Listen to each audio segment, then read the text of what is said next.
Coucou tout le monde! On se retrouve aujourd'hui pour réaliser une carte avec du papier aquarelle et puis ce magnifique set de die qui nous permet de créer une boîte aux lettres à l'américaine. Il y avait très longtemps que j'en rêvais, oui je ne le cache pas. Voilà, My Favorite Things l'a fait pour nous. Je vous mets bien sûr comme d'habitude les liens en barre d'infos pour retrouver le matériel que j'utilise dans cette vidéo. Je vais commencer par séparer tous les éléments de manière à pouvoir utiliser mes die bien sûr indépendamment les uns des autres. Voilà, c'est fait. Je vais maintenant matérialiser sur une chute de papier aquarelle les différentes cases colorées que je vais réaliser puisque je veux que ma boîte aux lettres soit rouge, que le petit signal pour dire qu'on a du courrier soit gris, que le pied soit en bois, enfin voilà. Donc je vais faire en sorte de mettre en évidence ces différentes parties puisque chacune sera dans une couleur différente.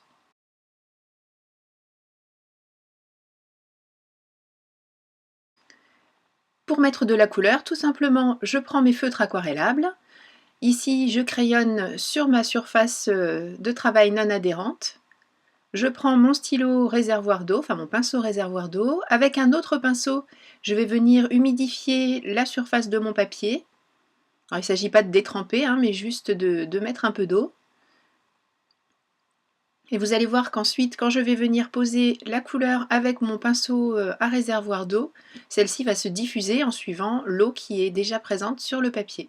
Donc on obtient déjà des choses très très douces et beaucoup plus faciles à travailler quand il s'agit d'aplats comme ça. Voilà, ça nous permet de réaliser des zones sans avoir les coups de pinceau en fait, des choses très très douces. Je fais un petit peu sécher, on peut tout à fait laisser sécher à l'air libre, il n'y a pas de souci. Et ensuite, je prends le pochoir de la box de janvier, oui je sais, j'adore ce pochoir.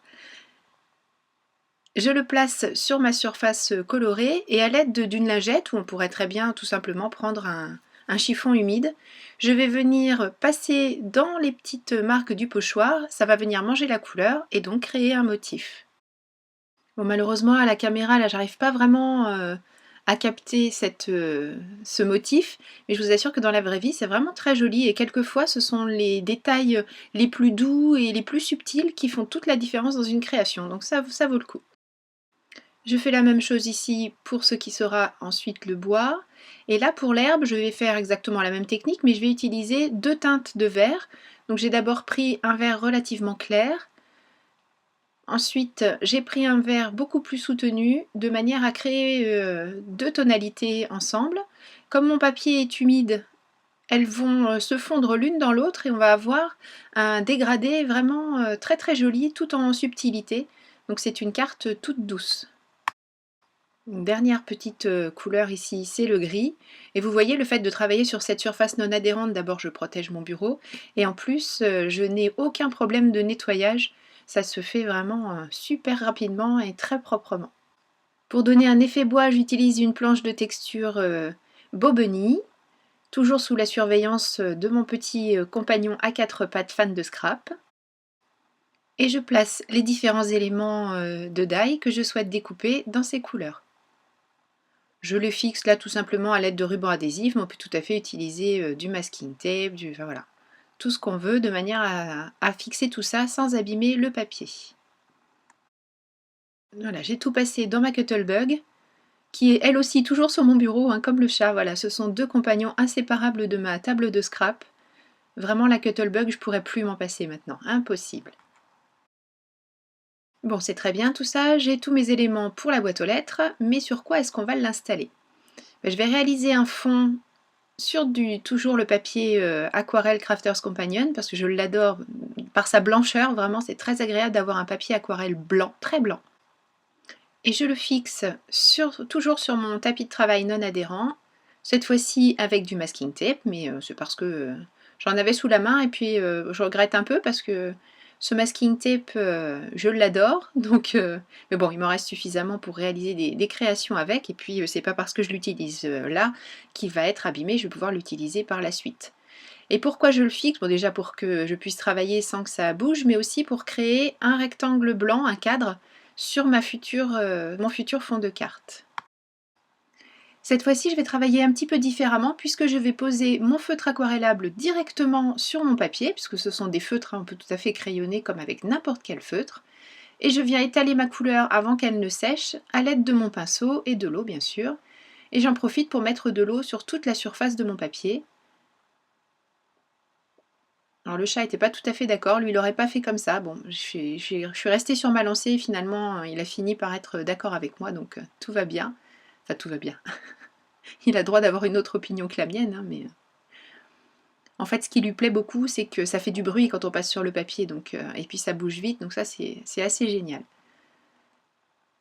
Pour le haut, un dégradé de bleu et pour le bas, un dégradé de vert. Comme mon papier est toujours humide, tout va venir se fondre et je n'aurai pas du tout de transition entre mes couleurs. Donc ça fait quelque chose de vraiment très joli.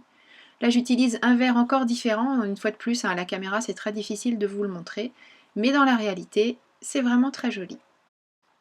Je fais sécher rapidement. Là par contre le chat est beaucoup moins fan, hein, donc il est parti un petit peu plus loin mais il va pas tarder à revenir.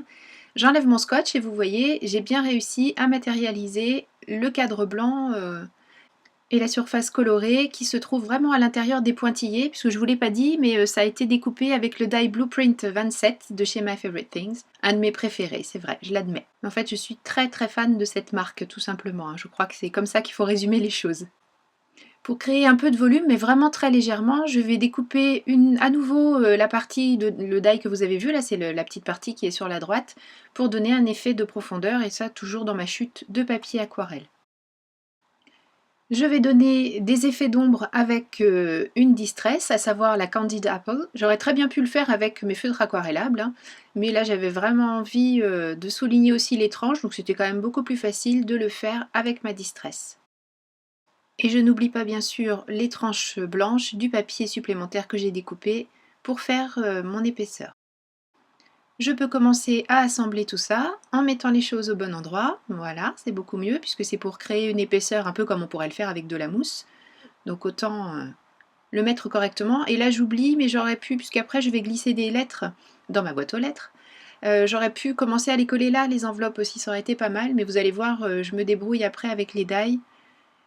Il n'y a pas de souci, l'effet voulu sera obtenu, mais c'est vrai que ça aurait été plus facile d'utiliser, de coller les enveloppes tout de suite. J'utilise toujours donc ma distress pour faire mes effets d'ombre. Essayez de souligner des choses et vous allez voir, je vais rajouter tout à l'heure une encre violette pour faire mes ombres de rouge. J'aime bien utiliser le violet. Alors en l'occurrence, j'utilise le Wilted Violet. Et je vais juste venir souligner l'effet d'ombre en fait produit à l'intérieur de la boîte par l'extérieur, ça me semble logique. Et je trouve que le violet pour faire les ombres de rouge, ça convient très très bien. Et je continue à assembler les différents éléments en faisant attention que tout se rejoigne correctement. Et toujours pareil, en faisant attention de les mettre dans le bon sens, dans le bon ordre. Vous allez voir, c'est très simple en fait. Hein.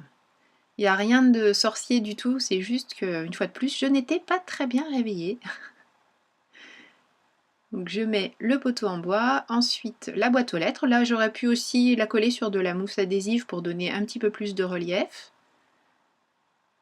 Et la faire ressortir par rapport au poteau bois. Je mets le petit signal qui dit que j'ai du courrier. Et ça, j'avoue que de découvrir un courrier de Scropin dans la boîte aux lettres, c'est un vrai petit bonheur. Ensuite, l'herbe, vous voyez, on aperçoit les deux tonalités de vert dans l'herbe. Et le montage de la boîte aux lettres est terminé. Toujours avec le même set de die, j'ai découpé les deux formats de petites enveloppes qui sont fournis. Moi, j'ai choisi de n'en mettre que deux, mais bien sûr, on découpe autant qu'on veut. Et ce set de die, ces die enveloppes ne se contentent pas de couper le contour, mais font aussi la marque de l'enveloppe. Donc pour souligner tout ça, j'utilise la Pumice Stone. Et le fait d'en passer sur le dessus va faire ressortir ces petites lignes marquées sur les enveloppes. Alors toujours pareil, hein, la caméra c'est très difficile de vous le montrer, mais j'espère que sur les photos de fin ce sera beaucoup plus flagrant. Donc là c'est ce que je vous disais tout à l'heure, quand j'ai voulu installer l'enveloppe, ma colle était déjà sèche, hein, c'est logique. Donc pour pouvoir utiliser l'enveloppe, je vais prendre le die voilà, qui découpe la forme qui est venue se mettre la dernière au-dessus. Je mets un petit morceau de scotch, je passe tout ça dans la Cuttlebug et j'obtiens exactement ce dont j'ai besoin. Je n'ai plus qu'à le coller en place après avoir mis un peu de distress. La seconde enveloppe, je l'installe dans l'herbe comme si elle était tombée de la boîte aux lettres. Je vous disais que j'aimais beaucoup ce masking tape, donc j'ai choisi d'en mettre un morceau sur ma carte, je l'installe, je découpe tout doucement pour n'enlever vraiment que le masking tape et j'obtiens une petite déco. Pour le sentiment, je vais utiliser cette planche de tampon toujours de chez My Favorite Things, de la nouvelle collection, et je vais utiliser le sentiment qui dit You've got mail, vous avez du courrier. Pour l'installer au meilleur endroit et de la meilleure façon, bien sûr j'utilise ma presse de précision. Alors elle a su se faire adopter aussi très très vite, hein. Je m'en sers tout le temps parce que pourquoi se priver de quelque chose, d'une impression parfaite à l'endroit parfait? Vraiment je vois pas.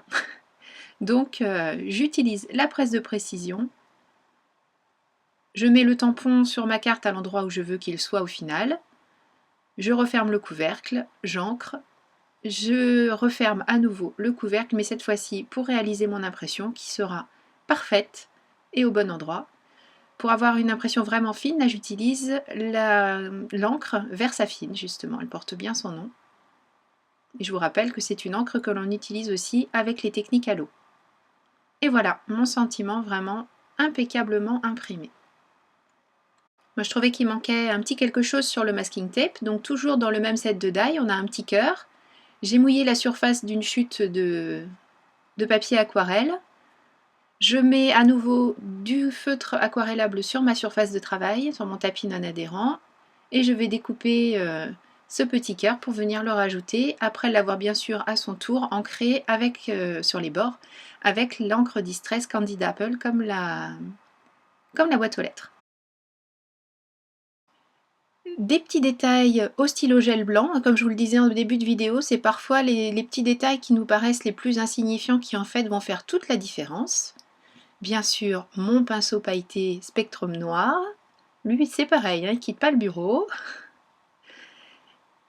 J'installe tout ça sur une base de carte grise, puisque ça va rappeler le petit signal de boîte aux lettres et puis l'encre que j'ai utilisée pour mettre en évidence les différents détails des enveloppes. Et cette carte est terminée. J'espère que cette vidéo vous a plu, qu'elle vous aura donné des idées pour écrire autour de vous, parce que les mails, les SMS c'est bien, mais une vraie carte, un vrai courrier, ça change quand même tout. Je vous remercie beaucoup d'avoir suivi cette vidéo, je vous fais des gros bisous, surtout prenez bien soin de vous, créez surtout aussi, ça fait beaucoup de bien. Et je vous donne rendez-vous sur le site de Tout en Colle, et à la semaine prochaine pour une nouvelle vidéo du mercredi. Gros bisous, bye bye.